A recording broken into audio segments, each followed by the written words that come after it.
Good afternoon, everyone. We have opened up the Hi, room. See Jamal. if we can get people to come in a little bit early. I'm sorry, Kelsey. Sorry, I'm getting a weird feedback on audio. Are you hearing me okay? I'm hearing you perfectly fine. Hey. So that's good. Is anyone else getting weird feedback on the audio? No, okay. Then it's probably just my headset, so I'm gonna reconnect and we'll be good. All righty.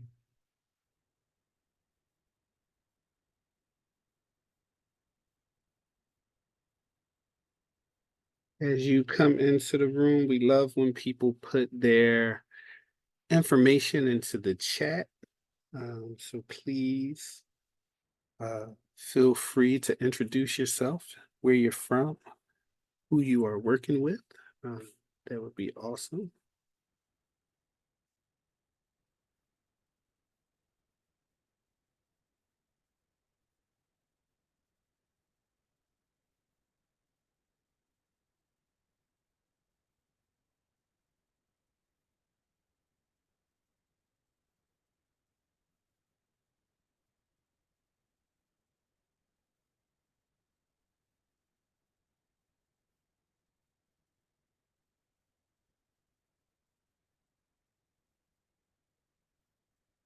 Welcome, welcome. As is normal, we will be getting started at around 12 noon. We like to open the doors a little bit early to allow the majority of the people to come in so that we can get started as close to 12 noon as possible. And today we have a number of speakers who will be presenting to you all. So we wanted to make sure that we were able to give them their allotted time without, going over and having to wait for the room to fill. So we welcome you all. We will be getting started in a couple of minutes.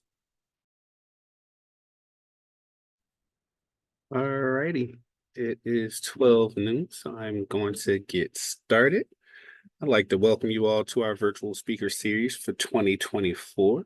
Today's webinar is Championing Cultural and Linguistic Competency, Addressing Behavioral Health Disparities in Blair, Delaware, and Greene counties, provided by the PA Care Partnership in association with the Office of Mental Health and Substance Abuse Services. And with that, I'll turn it over to our host, Kelsey Leonard. Wonderful. Thank you, everyone, and welcome. As you can see from our lovely Zoom backgrounds today, this session is inspired by and homage to and in celebration of the fact that July is National Minority Mental Health Awareness Month. It was started and championed by a great civic advocate, Bebby Moore Campbell, excuse me, and we gather every year to showcase the work that we've done as a PA Care partnership to advance cultural and linguistic competency. And I'm really excited to be here with all of you today to showcase the work that our local CLC, or Cultural and Linguistic Competency leads, have been advancing in their local counties. And as our topic says today, we have local leads who are from 3 counties: Blair County, Lindsay Wagner, Joe Burgess from Greene County, and we've got 2 wonderful folks from a cultural broker organization called Multicultural Community Family Services, who are representing Delaware County and have a really unique partnership and model that they'll share with you later on today in terms of how they work with the county to support CLC. Those individuals are Donna Smith and Portia Camara. So with that, I won't belabor our time. We want to get right into the wonderful conversation that our leads are going to share with you today. And so I want to turn it over to our first lead, Joe Burgess from Greene County.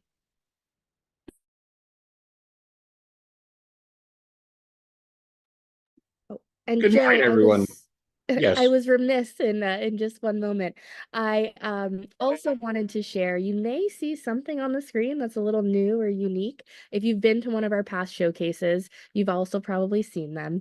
But I wanted to just introduce Riley from Ink Factory. They are a visual note taker or graphic recorder who will be documenting much of our conversation today along with the Q&A, and we'll have a wonderful recording that we can share out with you all. And after today's session, if you go to our website, you'll find the illustration there for your access. So once we get through all of the presentations, Riley will come back on screen and be able to share what they've illustrated over the course of the first hour of our conversation. So again, sorry for that little interruption there, but thanks, Joe, and take it away. Good morning, everyone. Thank you for attending. My name is Joe Burgess. I'm a resident of Greene County. I have lived here for 50 years. I've been involved with the mental health aspect for the last 16 years. Next slide, please. Where is Greene County? Greene County is at the southwestern tip of Pennsylvania. We are actually bordered by the panhandle of West Virginia. And if you notice the map underneath, that's specifically Greene County. Waynesburg is the largest town in our county. And as you can see, we have a lot of different communities outside of the Waynesburg area. Next slide. In the last year in the county, we are promoting the system of care organization, where we adapted our system of care meetings to promote more community involvement, and it is working very, very well. We just had a system of care meeting, and it was the highest number of participants we've had in a while. We've been meeting with providers to discuss the services they provide. We've used translation for English as a secondary language and started providing that to businesses within the county. We've developed and maintained a cultural linguistics committee. Next slide.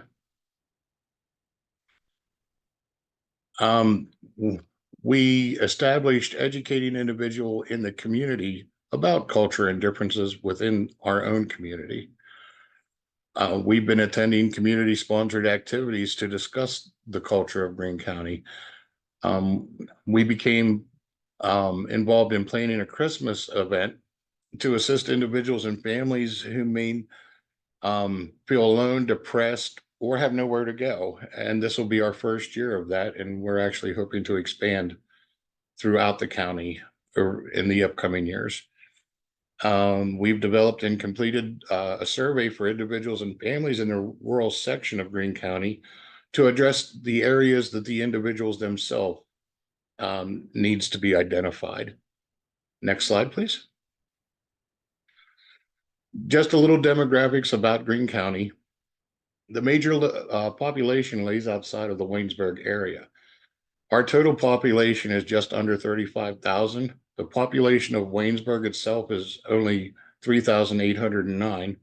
The next biggest town is Carmichael's, and their population is 416. So that gives us just a little over 30,000 individuals who live in all those little communities outside of Waynesburg. Next slide.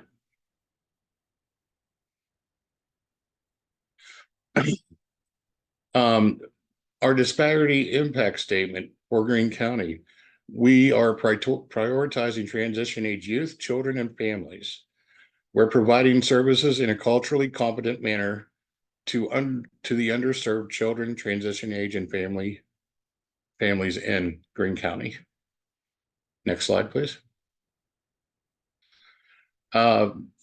We developed a cultural survey. As I said earlier, that's the highlight of the year.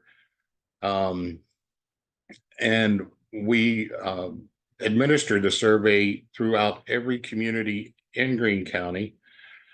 The surveys were anonymous and had a scale of 0 to 5. 0 indicated the question was not applicable or not observed. And that was mainly for parents who had children who were not in school, who were not in the mental health service. One identified severe improvements needed. Two, the improvements were needed. Three, they were neutral. Four, they had little or no improvements needed. And five, the individuals were very happy with the services. Next slide, please.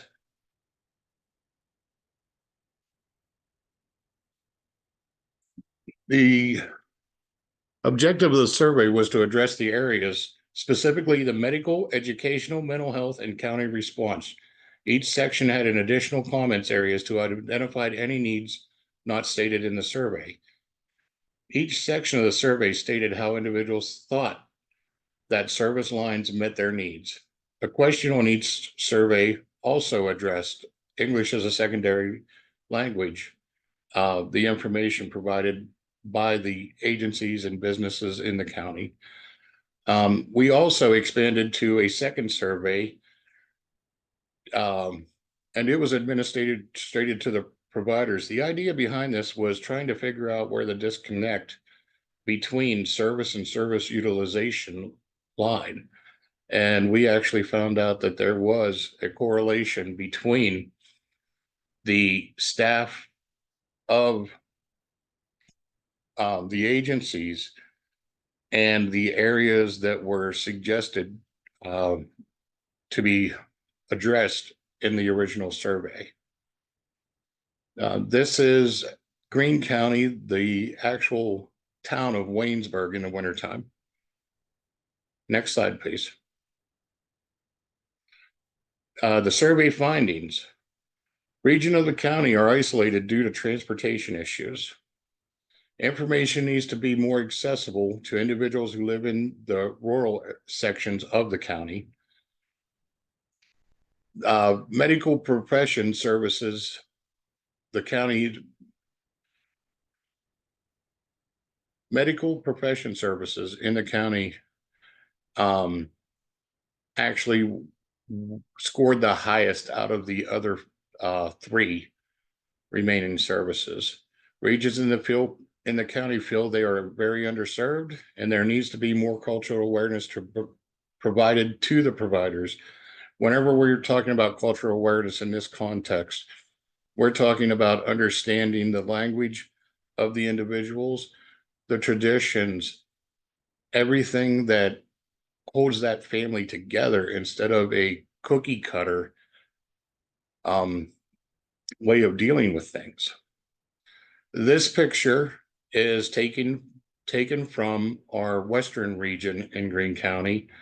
The skyline is actually the beginning of the panhandle of West Virginia. Next slide, please. As you can see, we are very rural. The highway is from eastern side of Greene County, and the river is the Mon River, which is our boundaries with Fayette County and also Washington County, and that's in the northeast section of Greene County. Next slide, please. Making the case for CLC in Greene County. Much of the county is underserved. Residents in the counties have difficulty meeting daily needs. Information on services need to be provided to the more rural areas of the county. Providers need to be educated on the culture of Greene County and its residents. Changes to feelings about mental health, well-being, education, and county human service response is needed to occur in Greene County to better serve all the population of Greene County. More programming is needed to address ever-changing social cultures, for example, LGBTQ plus populations. Next slide, please. Greene County is actually big enough. We have two different fairs. We have the Greene County Fair, which is at the top left-hand corner, and that's the one held in Waynesburg. And the Jacktown Fair, which is on the western side, not very far from where the picture was taken, where the skyline was West Virginia. Next slide, please. A lot of people know Greene County because of Rain Day. It's a community celebration we have every year on July 29th. On that day, throughout history, they have found out that it rains more on that day consistently than any other day in the year. Next slide, please. Greene County is also known for covered bridges. We are one of the few remaining counties that have covered bridges within our area. So we have a lot of history in Greene County. Next slide, please. What's next on our CLC journey? We are developing trainings to address on how to speak to individuals in services to the providers. We would like to see more involvement of community members in meetings concerning the services. We are beginning to find ways to disseminate information to outer areas of the county. We will, because every area has their own separate food bank, we will actually be providing information to those food banks. So one of the things that was described in the survey was the lack of information. So this is a way we can reach some of those people in the outerlying communities. Discuss and develop on ideas on how to address the lack of services in the outer communities in the county. Promote better understanding for social changes. Advocate for the individuals in the surrounding communities to ensure their voices are being heard. Use adaptive design style problem solving for new issues which may arise.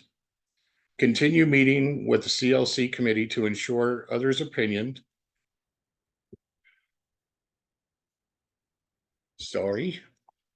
Others' opinion and thoughts are incorporated into the planning for future services, revamping of everything, and promote English as a secondary language to become more welcoming to societal change in the county. The statistics, I believe, for our county is close to 97% Caucasian, with the next closest being African American, and I believe that's around 1.5%. So all of the other ethnic backgrounds make up the other 1.5%. And we are actually having an influx of individuals who have English as a secondary language. So we are looking into that and trying to become more adept at ways to provide them services in a language they can understand. Next slide, please. And I will now turn it over to Blair County. Thank you very much for your attention. Thanks so much, Joe. Take it away, Lindsay. Okay, thank you, Joe. Hi, everyone. Thank you for being here. My name is Lindsay Wagner, and I am the Cultural and Linguistic Lead for the System of Care grant here in Blair County.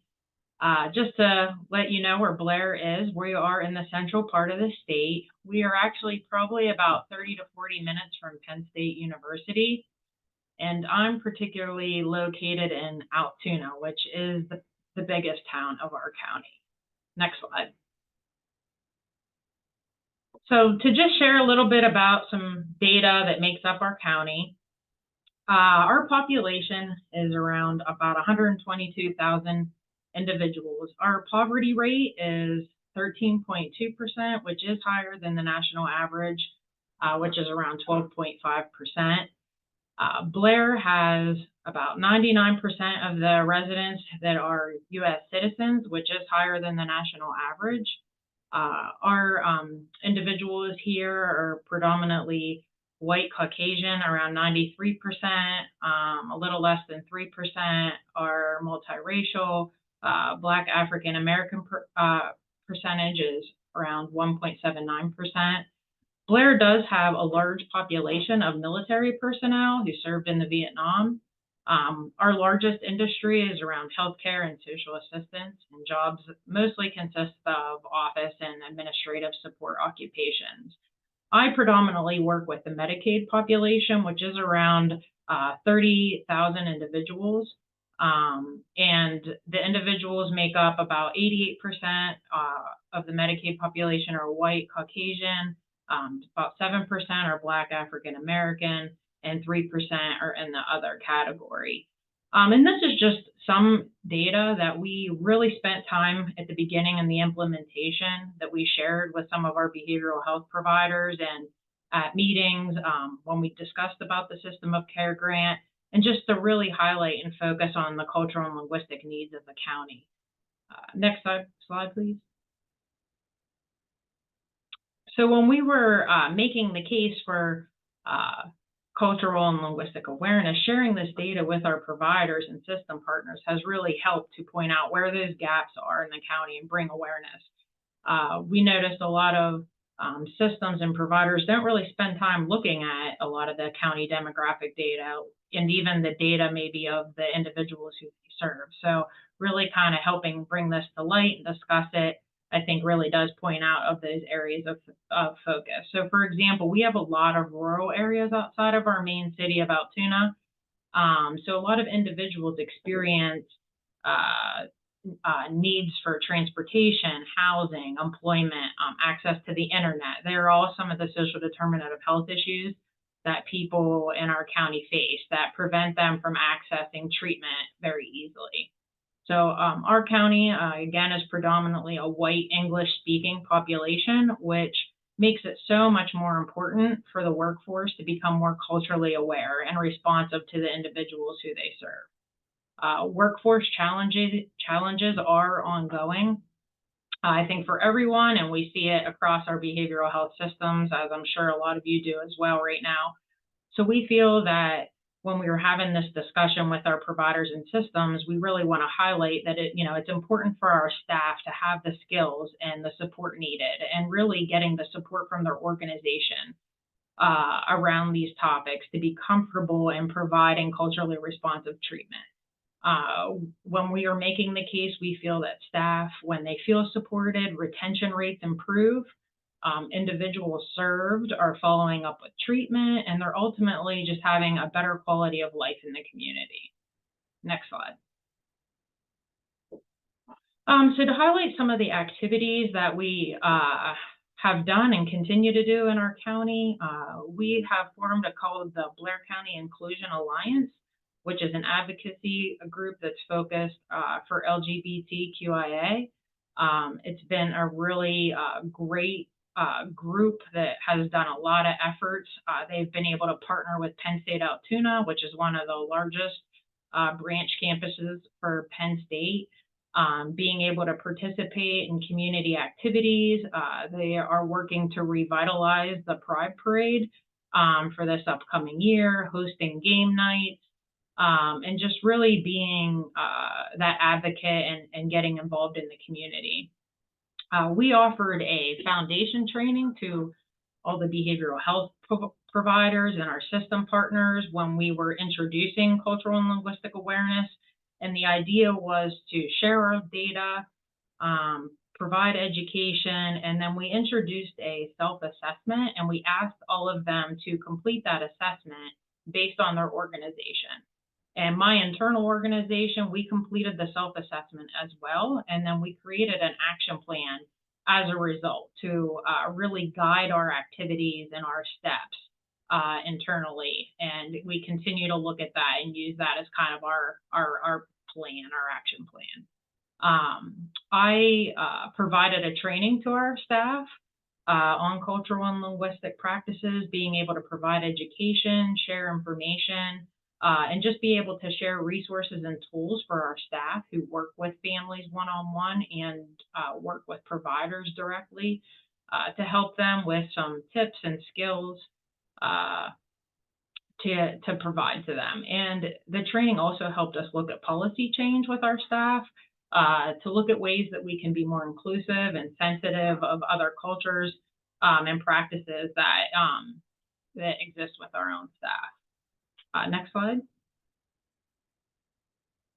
So our disparity impact goals, we established a goal within 2 of our programs that are supported by the grant in Blair County. So 2 of our programs that we have are that are through the grant are high fidelity wraparound and family driven case management, which family driven case management is similar to blended case management. But we kind of used it with a model integrated to provide an approach to build more on therapeutic alliance with families, provide the whole person care, and have staff be more aware of cultural and linguistic needs and preferences of the family.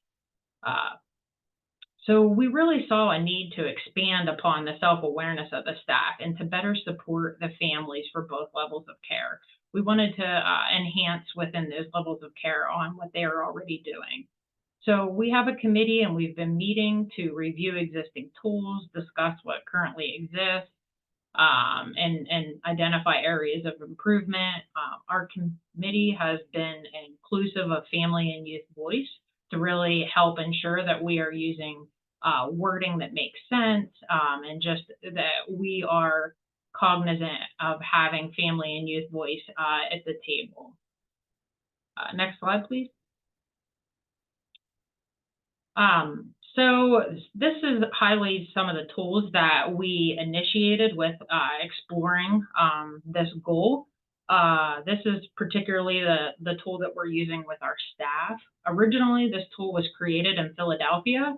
So we kind of looked at it and revamped it. That way it pertains more to the culture in our county. And this tool was created to use with our staff and our teams to help them become more aware of their own biases, become more self-aware when working with families. And this tool will help us to be able to access more resources and just help a framework, establish a framework to understand our families and the community better. Next slide. So this slide shows, it's very similar to the previous slide, but it's a tool that we're using directly with families. So at the top, we highlighted a statement for our staff just to remind them to explain to families what culture means and just how it encompasses a lot more than sometimes what families think it means. Sometimes we've noticed families don't think they have a culture. So just really explaining to them the importance that we want to revolve treatment into the cultures of families and beliefs and practices that the families have. So we provided resources for our staff to help them and how they ask questions and have conversations with families and how they get to know them and learn from them. And at the end of the tool, we added an open-ended question to get feedback from families because we really feel like it's really important that we talk with them and not at them. We want to learn from them and recognize that families know their children best. And progress can be made if families are empowered and heard, and we really want to build on making that alliance with the families that we serve. Next slide.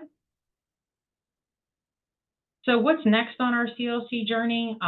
We continue to identify partnerships and collaborate with our system partners, identify gaps, barriers in the community, how we can support change in the county.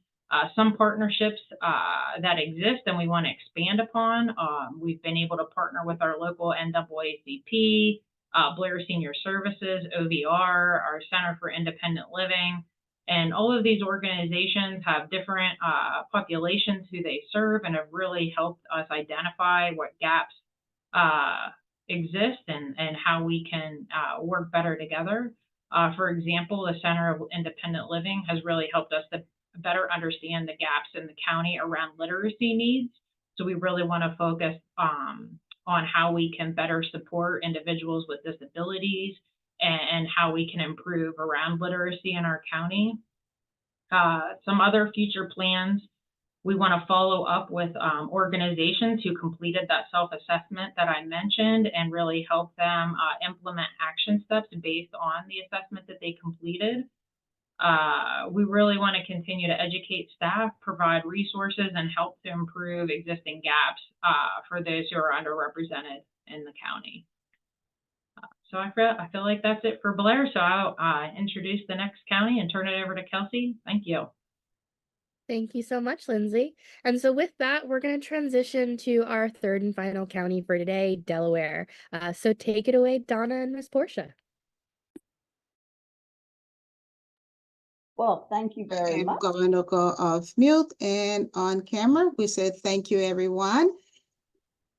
Delaware County is located in southeastern Pennsylvania, and we like to say that we are the 5th most populous county in Pennsylvania and the 65th largest county in Pennsylvania. Multicultural serves as the county local lead, and it is truly an honor to do so, working in partnership with the Delaware County Department of Human Services, Office of Children Mental Health, the PA Care Partnership System of Care, as well as the Child and Family Focus DELCA Contact Program, and in collaboration and partnership also with the Delaware County CLC Advisory Committee. So as we talk about Delaware County, one of the things that we'd like to highlight is the diversity that exists in Delaware County. The 5th most populous, but centered within Delaware County, you have not only cultural diversity and ethnic diversity, but you have language diversity as well as faith-based diversity. And as our picture and slides will show here, our diversity as it relates to faith-based goes from the Christian faith to the Islamic faith, the Buddhist faith, the Sikh, and so many more. Next slide, please. Multicultural, who serves as the local lead coordinator, again, in under the leadership, partnership and auspices with Delaware counties, particularly recognizing the 2 persons, Laura Kiefler, who serves as the System of Care Coordinator, and Christina Gordon, who serves as the Systems of Care Specialist here. The county is diverse. It has a population, as you would see, 577,000. But we know that it's an unaccount because the 2020 census, because of COVID, we believe did not reach everyone. But we will stay with the numbers as is. And even with that, we see that Delaware County has a foreign-born population used interchangeably sometimes as the immigrant population of 10.8%.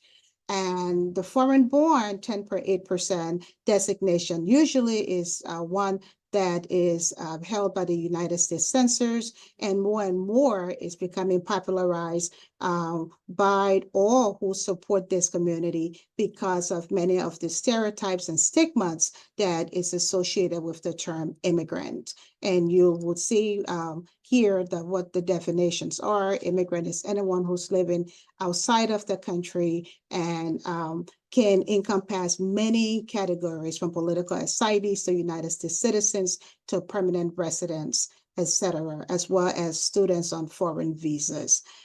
Next slide, please. So we talk much about Delaware County being the 5th most populous county in Pennsylvania, but what is really unique about Delaware County is this municipality known as Upper Darby Township. It is the 6th largest municipality in Pennsylvania, and I apologize, it's the 6th largest municipality in Delaware County and the 6th largest in Pennsylvania. What is unique about Upper Darby is its diversity. It is so diverse in that we have so many ethnicities, so many countries, so many languages that exist. And our next slide will tell us more about that. So we see in Upper Darby, where we refer to as the world in one place, this awesome municipality where the bulk of the work that Multicultural as the local lead does is located.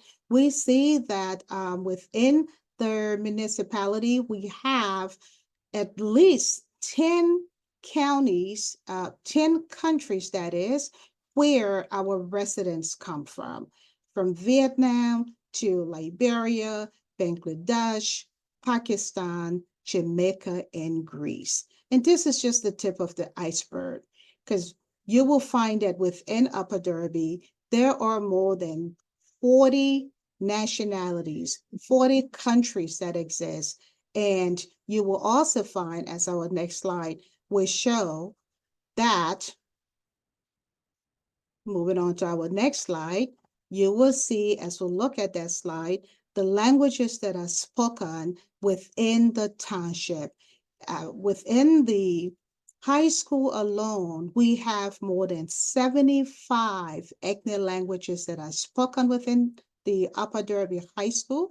And at the Stonehurst, the picture that you see before you, there are languages that range from Mandingo to Tagalog, Gola, Spanish, Laosha, Kisi, Patois, Creole.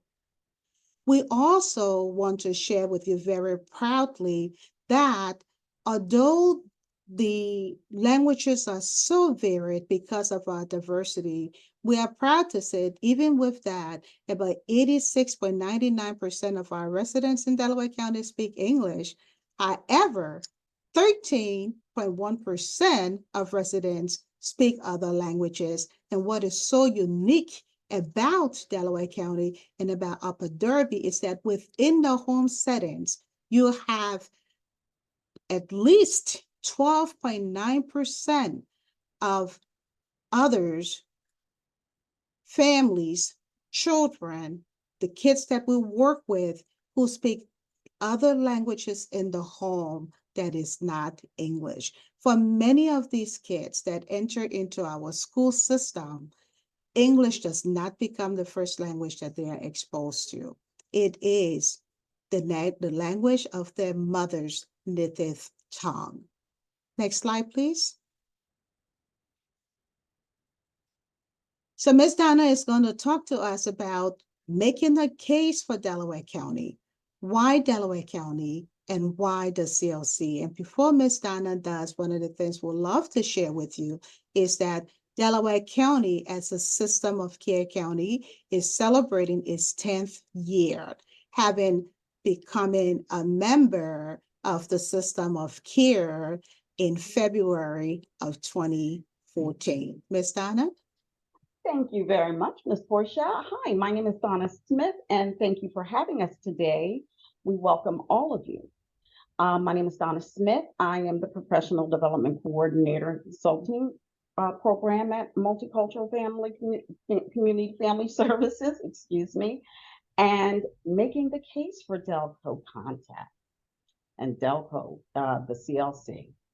So, as you see on our slides, it's a very diverse and growing diversity in the county. So it highlights the demographic shift and the increasing diversity within the community, emphasizing the importance of CLC in effectively serving diverse populations, ensuring equitable access to services, mental health and health services. Next slide, please. So our disparity impact statement. Our disparity impact statement was developed through this work based on observations, based on our work being embedded within the community. And we also used the national class standards as a guide to help us develop our disparity impact statement, the national culturally and linguistically appropriate services.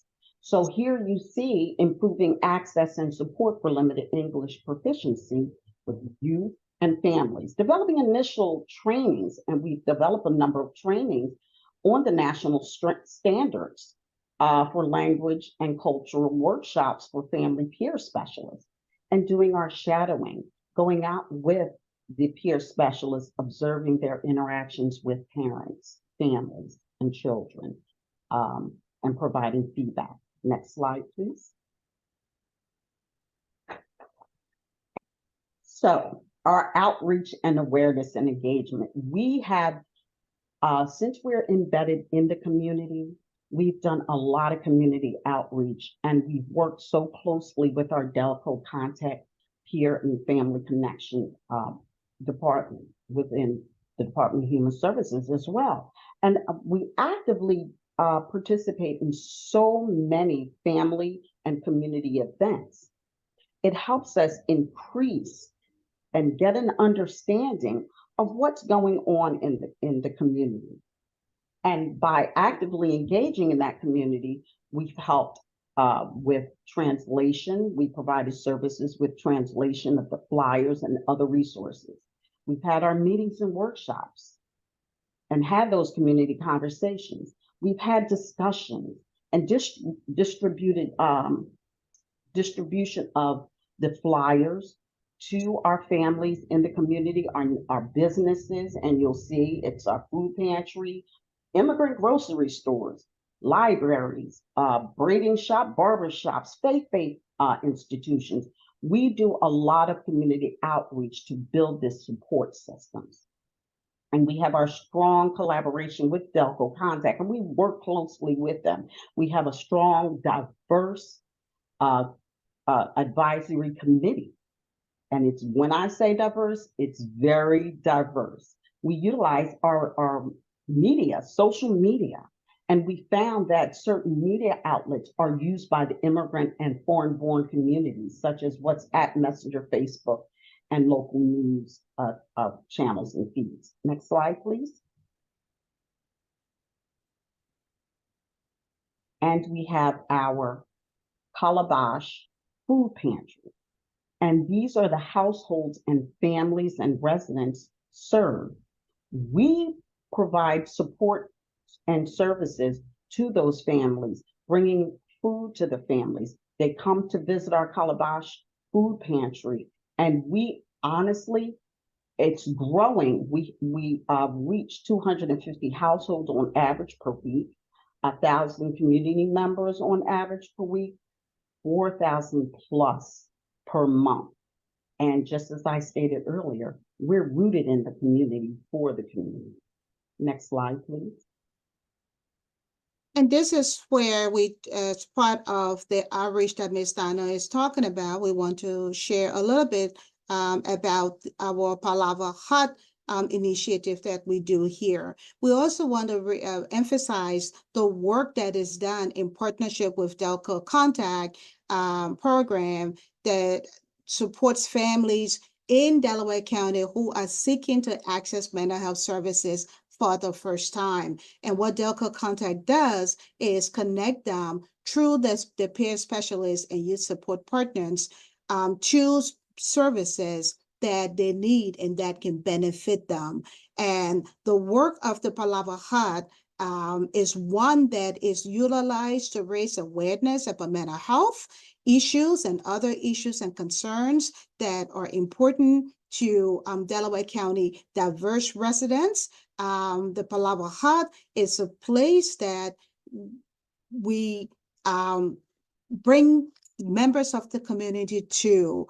It is an initiative and a new approach to dialogue and conversation through a multicultural lens. The tenets of the Palava Hut is one that promotes safety and wellness and tell people it is okay to talk. It is a way that we bring community voices to community issues, and our core beliefs are being able to engage in culturally healthy conversations, be able, when we are under the Palava Hut, to listen from the heart, to build relationships, to mobilize collectively and solve problems, and to ensure that we're doing it in a practical way. One of the things that is going to be happening in August is a Palava Hut on access to mental health services for immigrants. And we are going to be inviting everyone under the Palava Hut to say, let's talk about immigrant health in the as it relates specifically to mental health in Delaware County. So the Palava Hut is a place where all of that convening takes place, and it is one that is so valued and treasured in Delaware County. I want to talk a little bit and add to the pantry, our Calabash Pantry. Not only are we saying about 45 different representations or nationalities to our counties, but we also have new populations that are seeking for the first time, individuals from Ukraine, from Russia, and others that are coming in because of the impact of food security or insecurity that they have. And the services that we do and the work we do in partnership with Delaware County Children's Mental Health and our other partners contribute to raising awareness about not only the need for services, but access points where they can go for Delaware County diverse immigrant populations. Next slide, please.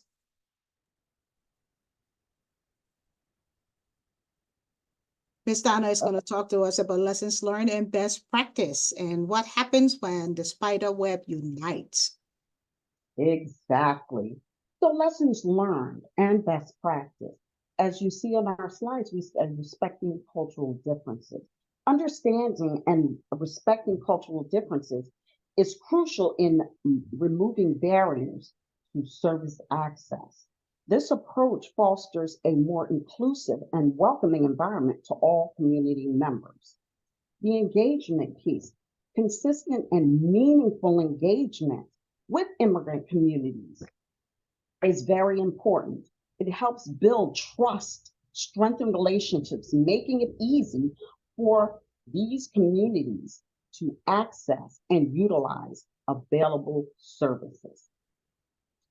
And clear language in mental health discussion. Using clear and straightforward language when discussing mental health with families in the community, with immigrant families, foreign-born families, significantly, and having these deep conversations significantly reduces stigma in the immigrant community and diverse communities, promoting better and healthier understanding and acceptance. And the partnerships are so important, and that's why we continuously work with Delco Contact in building those partnerships. Building partnerships and engaging in ongoing collaboration with diverse community leaders and cultural brokers is essential. These relationships help remove the mental health stigma and encourage great utilization of services by promoting culturally relevant support and advocacy. Next slide, please. So, what's next on our journey? Well, just as I stated and we've all stated, it's very important that we foster and continue to foster those community partnerships and collaboration.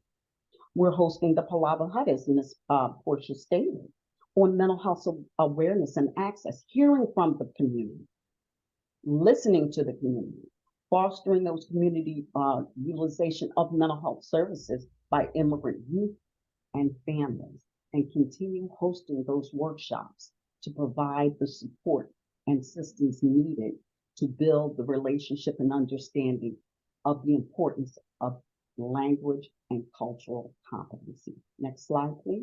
And as we go to the next slide, Ms. Donna, one of the things that we love to share is that the lessons learned or those to what have become our tools to move us to what's next on our CLC journey, ensuring that we are continuing to listen, we are continuing to collaborate, we are continuing to partner, and we are continuing to raise awareness about the need for access to mental health services for children and families. And as we close out, you can see this is our Upper Darby International Festival Day. You may recognize a few of the people in the photos. The former mayor, he's dressed in original African garb, which is wonderful. The African King garb, which is wonderful. And it states, we always say, moving to and living in Upper Darby, a world in one place. It is important that we recognize and listen to our community and provide those services that are necessary to knock out those stigmatisms and knock out the stigma and bring appropriate culturally and linguistic services to all. Indeed, and just before we close, just to highlight the picture again, International Festival Day in Abu Dhabi. It is a day that people can come and play dress up and be an African for a day, or be an Asian, or be a Spanish speaking, or just have the head wrap and become a Sikh for a day. It is a day where we come and we have a parade with at least 100 flags representing 100 countries. And what a beautiful thing to live and work in Abu Dhabi, to partner with Delaware County Department of Human Services, Office of Children's Mental Health, and to serve as the CLC collaborator and cultural brokers for the Delaware County Department of Human Services. We said thank you for sharing and listening. And we say welcome to Delaware County and welcome to the municipality of Abu Dhabi Township. Enjoyed our diversity and come and visit when you can. Thank you. Wonderful. Well, thank you to all of our wonderful presenters. As you saw this journey that we took this afternoon, we wanted to share with you that when it comes to CLC and cultural and linguistic competency, we meet people where they're at. You start your journey wherever your county and systems are. And as you could see from the journey today, although maybe it wasn't explicit, we started with our county that is in its newest stage of its journey. And then we moved to a county that's been working on some of these projects for a little bit longer. And then we ended with a county that's been working on CLC for about 2 iterations, maybe close to 6 years. It'll be 8 years in a few years' time. And so you really see that what was presented towards the end is a journey of longevity. This isn't something that happens overnight, and we really encourage people to just start where you are, because it's all good work. And I hope you gathered that from today's sharing, because I definitely am impressed and always impressed by the folks that shared with you today, the work that they have been working on, and what they contribute to our overall global community of practice for the Pennsylvania Care Partnership. So with that, I will stop sharing my screen and let's see what our wonderful illustrator from Ink Factory has brought forward for us. Really cool. Take some time to dive into the conversation on the illustration. And while you're doing that, our conversation's not over today. We're going to transition to an open question and answer session. You can use the Q&A box feature to ask your questions. We will spotlight all of our panelists and hopefully be able to share more about the journeys that everyone has been on, their best practices, lessons learned, and really why they continue to make the case for CLC in their programming and enhancing their systems of care. So thanks so much, Riley. This is beautiful. And with that, we'll see what's come through on our Q&A.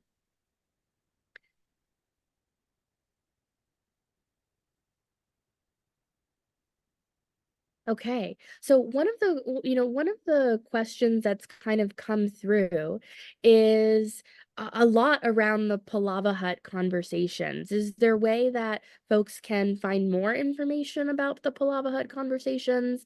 Is there a way for, in particular, mental health providers to engage more with multicultural services and the work that you do, Portia and Miss Donna? There is. We are in the process of having a trademark, so we do not have much of it, very little on our website, but we are certainly available and open to talk to them about learning about the Palava Hut conversation, or helping to have them facilitate one within the county.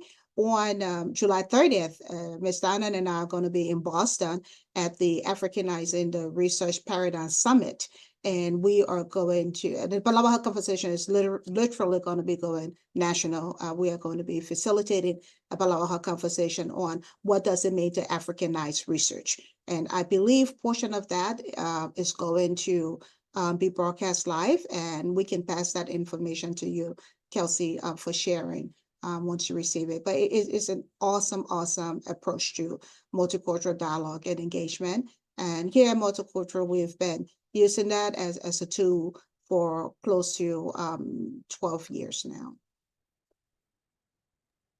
Wonderful. Thanks for that. And yeah, we often will post resources, including the illustration. We can post a link to Multicultural Services website where they have more information on their resources. And I'm sure this national conversation on Palava Hut that will be happening. And so just the same website and link that you went to register for today's session, go back to that in about a week's time, and you'll see additional resources that many of you have asked for today. Yeah. We had a question come in for Greene County. What kind of support groups are available in Greene County, and how can folks get involved? Hello. We actually have just recently had a non-agency, a couple individuals in the county as a result of the work being performed at the surveys, identify that they are willing to take up a cause and form a non-agency support group. And as shown on the map earlier, with all the different communities, they are actually willing to travel to all these other communities if there is interest. We also have PA Family Alliance. Melissa Lawson does that. There are social support groups forming. Correct me if I'm wrong, Melanie, but isn't the Stern Center starting a social group? And they also have a social group with the Canvas program. Yep, that's right. It will be for younger individuals, and I think they're just starting out. Social skills has been a huge area in our county that we need for youth in our county. So definitely that, and then like you had mentioned before, several of the individuals doing the mental health support for individuals in Greene County. The group that started is actually for transition age youth 18 and older, and families and adults. So if anybody from Greene County would be interested in that, please get in touch with someone. These two individuals are very excited about doing this non-traditional support group. And while I'm talking, I'd like just to honestly thank this entire panel. You know, I've been with you for a year. It's fantastic. I love you guys. Oh, thanks, Joe. We love you too. Well, and we've got some more questions that have come in, and in the chat, our coordinator, Jamal Ford, as well, shared the link to where you can find additional resources, where you can reach out to some of the panelists for follow-up conversations. But we had a question come in for the Delaware folks. What are the top 3 most populous foreign-born populations in Delco? I think 2 of them were Vietnam and India, but if you wouldn't mind just amplifying some of the top foreign-born populations that even maybe Multicultural Service works with. Mhm. We have many from Spanish-speaking countries in Delco, particularly within Upper Derby, and there are several Spanish-speaking countries that are represented.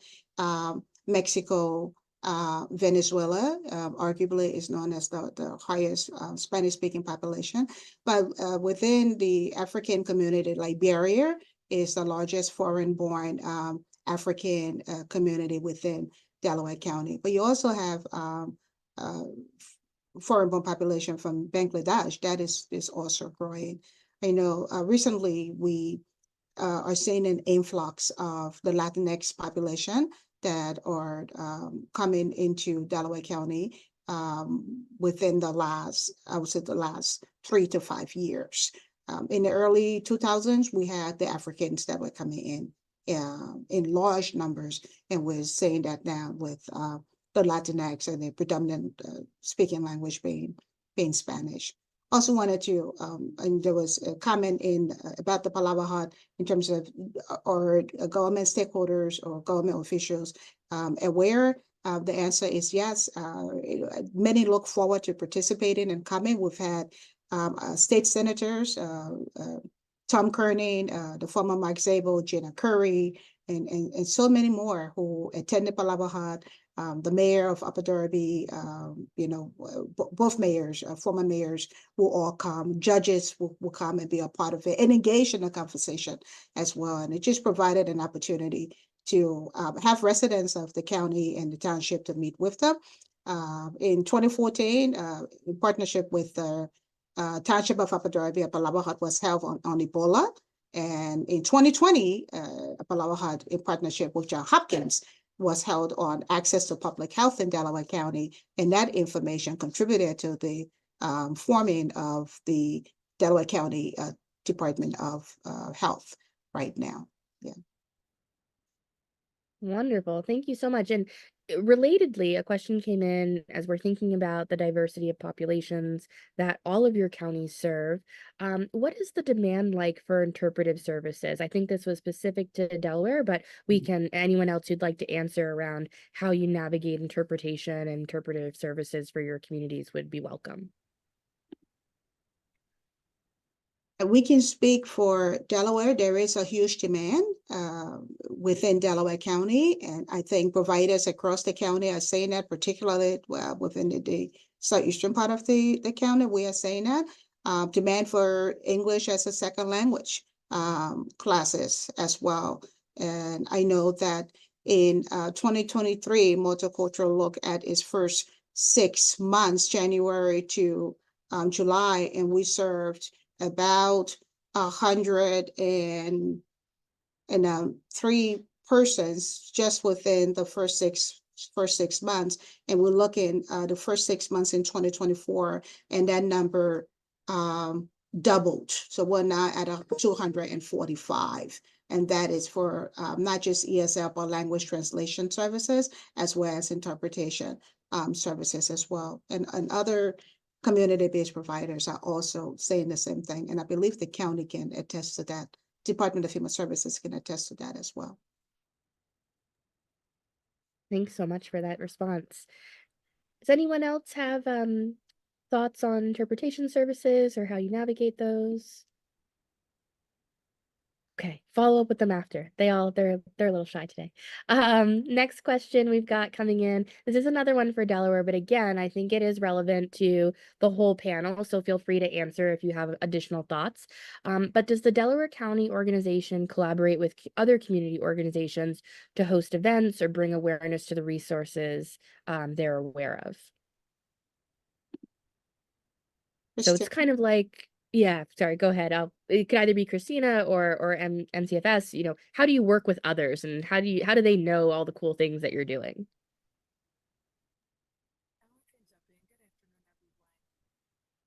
What's called our Delaware County Family Engagement Work Group. And so that comprises of all of our system partners, as well as family and young people that are a part of that. And typically we get invitations from a lot of our community providers, as well as some of our state representatives. And we are going out into the community. We're sharing all of the resources, not just mental health resources, but resources from our child serving systems and the Department of Human Services as a whole. So I can even say this month coming up, we already have 4 events on our books. So they're taking place on the weekends, they're taking place in the evenings, sometimes during the day. So we're doing a lot of work to just make sure that our families and youth that are in the community are well aware of our resources and services. And then we do get invitations to come out and speak at different community events, just to make sure, again, that we are there and can answer questions that the community may have in regards to services and supports available. Ms. Kay, Ms. Donna, you can jump in as well if you want to add anything. Yeah, and I have to say that Delaware County Children's Mental Health Team has been doing such an awesome job. I don't want to add any more to what Christina has said because it was very all-inclusive. Just today I reached out via email to Christina, Laura, and Dan from the Delco Contact Program.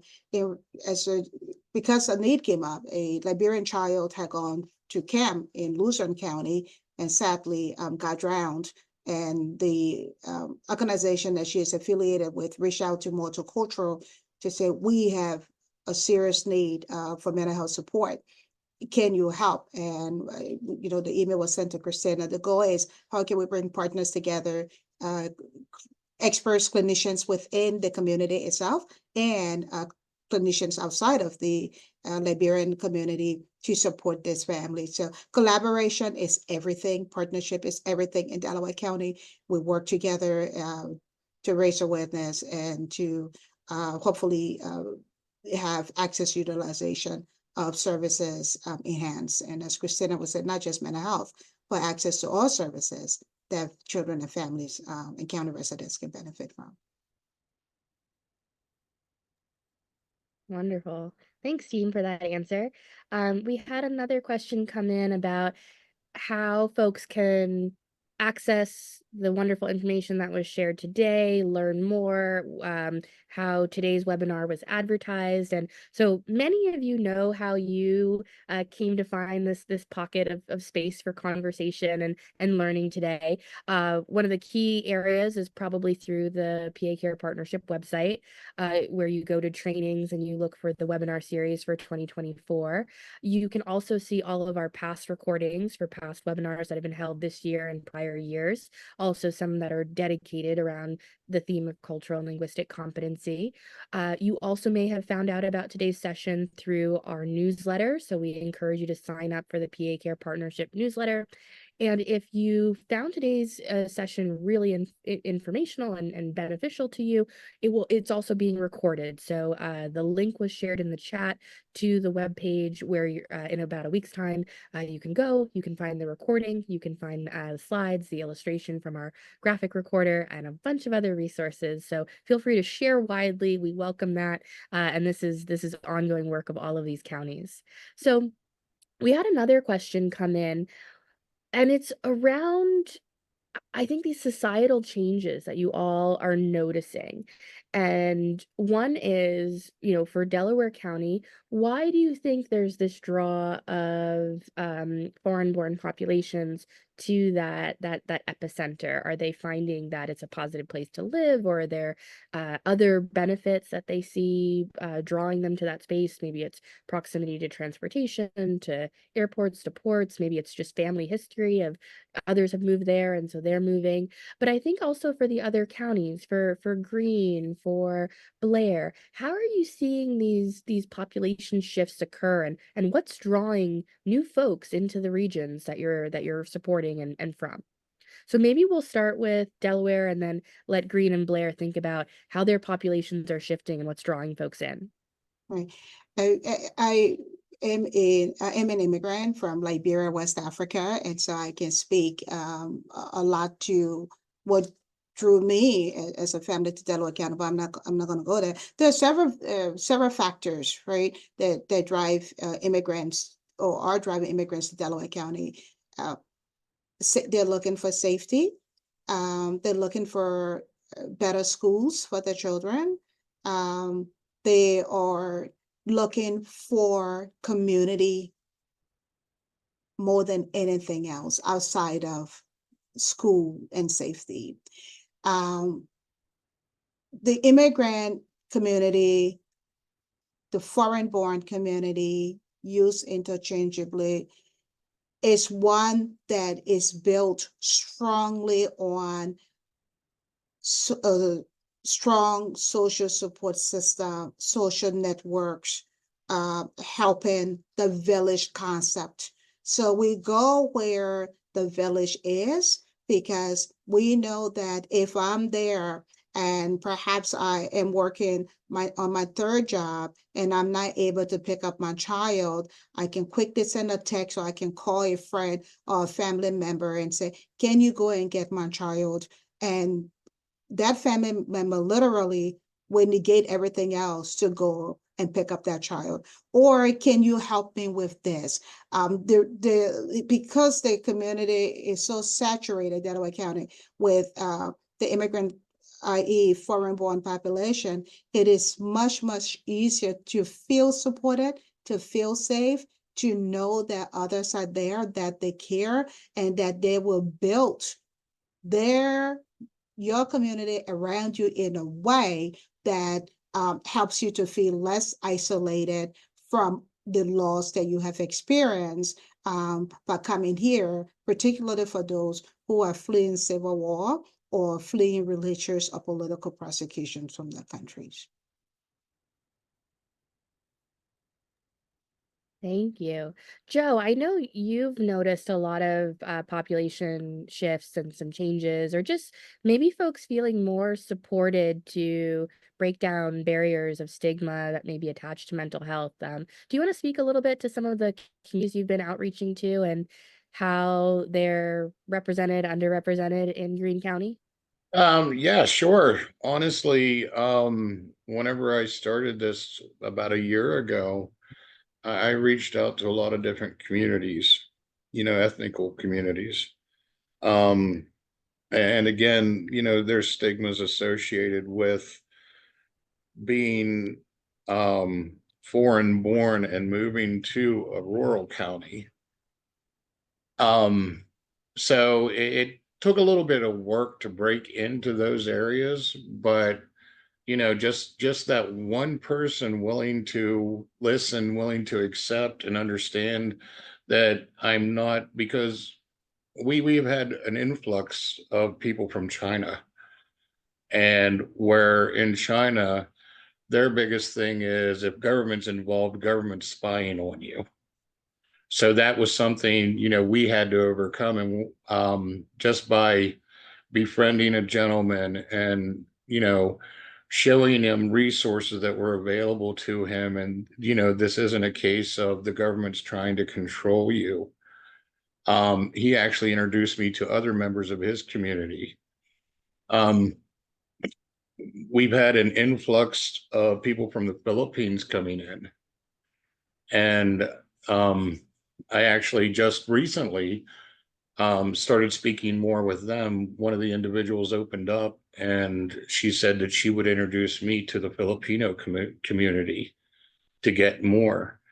I think while talking to the people in the Asian community, one of the biggest draws is it's not a major city.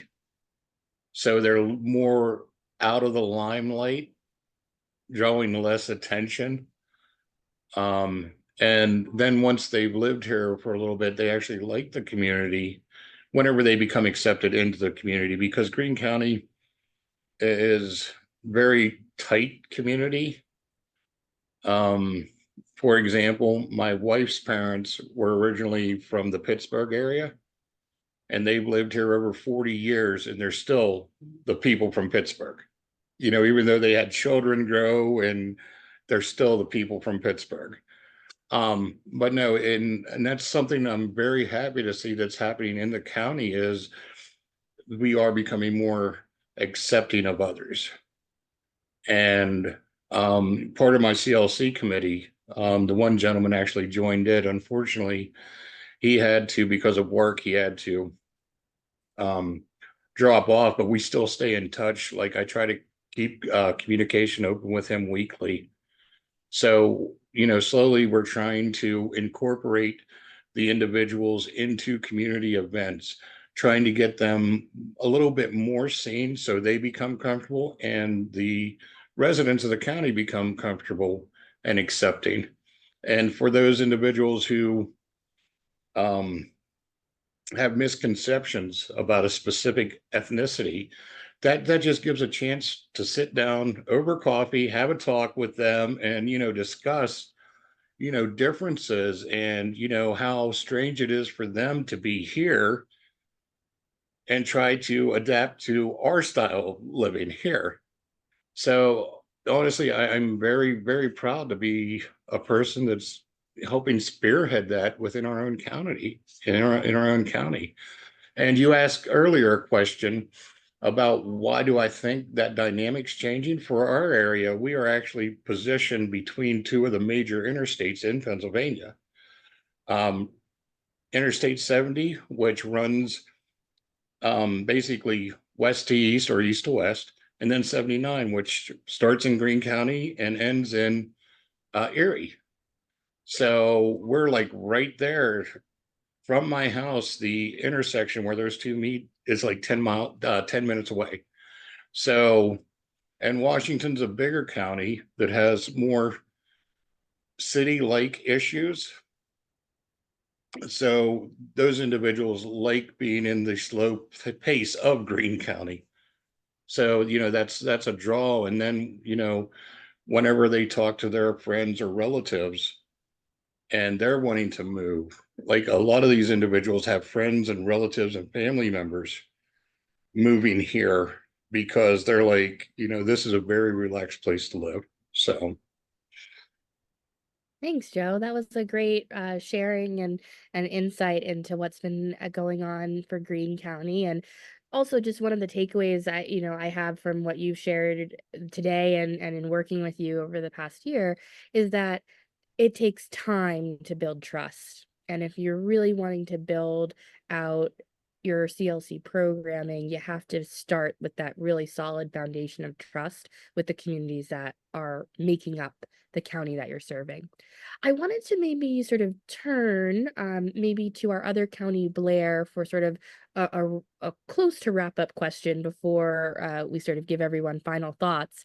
Um, but Lindsay from Blair, we had a wonderful comment/question that came in that said, I'm really impressed with using family peer support because oftentimes while the individual gets peer support and assistance, the family needs to learn they have support as a whole also. And I just wondered if you could expand upon the initiative that you all have undertaken for the family tool around high fidelity.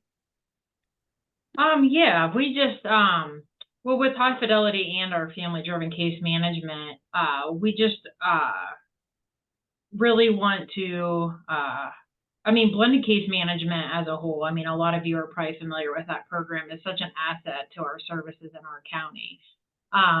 They really do help connect individuals to the services they need. So we just saw an opportunity to really look at what they're doing and really look at that family as a whole, and not just always the children focused, but as a family as a whole, really working through building those relationships, partnering, having that, really learning from them and how to just make progress as a whole. So we're still kind of working through those by utilizing those tools. So there's probably a lot more to come in our learning process with how families are experiencing that. But yeah, I guess just really hoping that we can help families as a whole. I don't know if that really answers your question, but I think it does. Well, and I think it's a comment to that you all are in these different stages of evolution. So it's a plug for next year to come back and to keep in touch with us so that you can see how some of the initiatives that were presented to you evolve and reshape the really wonderful work that these folks are doing to enhance CLC in their counties. So with that, I think we'll just do a round of closing thoughts and then we'll hand it over to our host to close us out. So I think for these closing thoughts, I'd love to hear just what CLC, this work as a community of practice, as local leads, has meant to you in the past year and why you're sticking with it. So maybe we'll start with Joe and then Lindsay and then round out with Delaware. why am I sticking with it? As I stated earlier, I was in the mental health field many, many years. And being from Greene County, I understand how, I hate to use the word, but backwards our culture is. And I've always advocated for change, and just service being provided. I had one of the greatest mentors in my life who was the former director of the county for mental health. He's actually the one who got me into this line of work. And I used to go to him and say, look, Dean, this isn't right. Da, da, da, da. And he goes, okay, let's change it. And even though I was in no position to even begin to formulate a change, he encouraged me to speak up. So, and I am very thankful, Melanie and the other members of the county who thought of me to do this, because I honestly, I love my job. I love this grant. I wish it could continue because I wish I was at the very beginning of it. because this could develop into so much more. And now that I'm in this position and going out and talking to individuals in communities outside of the epicenter of Greene County, I'm finding out their needs are even worse than what I thought was needs when I live right outside of Waynesburg than my needs in that area. So, and I've always been about giving people a voice and, backing up statements with, this is how this person feels or that. And this gives me the opportunity actually to bring this and to help change, some of the things that we got going on in Greene County. And, and again, I thank Melanie and I thank the rest of them for giving me this opportunity, Well, thank you and so much. where would I like to see this go? Honestly, I would like to see every community in our county to do a post survey whenever we're all done and having more on the positive end than the negative end. Thanks, Joe. Those are great closing thoughts. Lindsay, over to you. Yes, thank you. I feel like since I've been doing this, my passion has grown just by being out there in the community, boots on the ground, interacting with individuals, talking with individuals, getting to know them and their stories, hearing what the needs are in our county and where there's room for improvement. I think just constantly makes me more aware and want to do better and help organizations do better. People learn how to be kind and just be patient and really just want to help others. Sometimes I hear stories, unfortunately, where I just think to myself, it's 2024, how can this still be happening?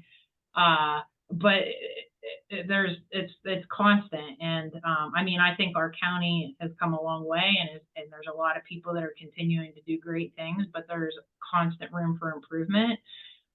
With so many different populations. So I just feel like the more we can get out there and support people and really pull as many people as we can into it. I would love to get a lot more family and youth voice to the table.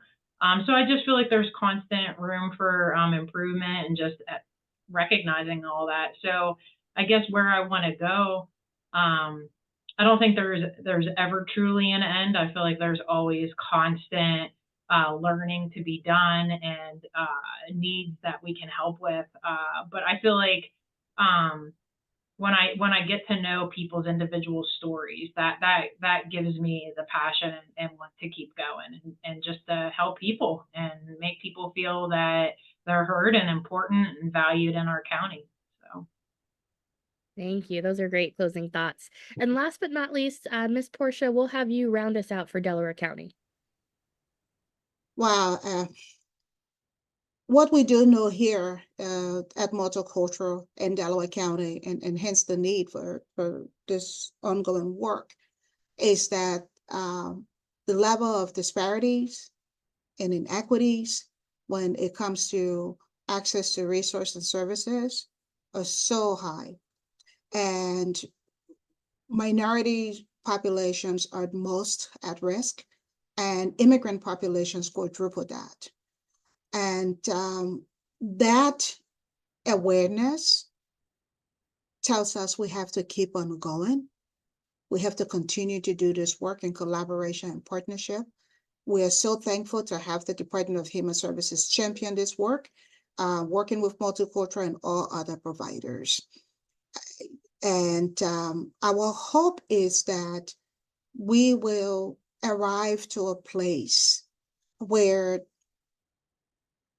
access will not be a topic for conversation, where barriers to access will no longer exist for children and families. We're a long way from there, but we are so thankful to be on this journey together. And our hope is that this work will continue and that all demographics within Delaware County would be aware of this important work, would join in partnership to carry it forward and to provide access to all who needs mental health services within our county. And my hope is that when we meet a year from now, 5 years from now, we will not just be having a conversation, or we will not be sharing with you the need for access, but we'll be talking about the increase in utilization by underserved groups. Thank you. I love all of your visions for the future. I'm excited to work to operationalize and actualize those into reality. And I hope everyone that's joined us today for this conversation, you can take that as your own call to action. And we look forward to being able to foster future collaborations. So with that, I just want to show one more time our illustration for our Q&A portion from today with our lovely illustrator, Riley from Ink Factory. This is beautiful. And, you know, green again is that symbolic color for mental health awareness. And so we hope today's conversation has inspired you all to act and to think culturally and linguistically and work towards those hopeful visions that our panelists expressed. I'm going to toss it over to Jamal Ford to share how you can continue to engage in these fun conversations. Thank you, everyone, for the wonderful presentation about your CLC endeavors. Great job by everyone. And thank you, Kelsey, for being a steady lead there. I wanted to let everyone know about our next webinar that is coming up on Tuesday, August 6th at noon. We will be having our last webinar of the year, of this grant year, I should say. Our grant year ends August 30th. So for this grant year, our final webinar will be LGBTQ plus community, focusing on the needs of youth and young adult males. I'll put the link in the chat so that you can register for that. And Dr. Noel B. Ramirez will be discussing the LGBTQ plus community, youth and young adult males coming out, acceptance, mental health, and more. We know that youth are stepping out into a world that is not always safe, and we know they get their information about our world online. Dr. Ramirez will discuss the dangers of internet for those seeking information and provide suggestions of where to find legitimate information. He will also discuss how to deal with loneliness, which Dr. Ramirez tells us is a pervasive issue in the LGBTQIA community. So we look forward to seeing you there. And with that, unless you have anything else, Kelsey, I will wish everyone a good rest of your week. And we hope to see you soon. Thank you, everyone. Take care.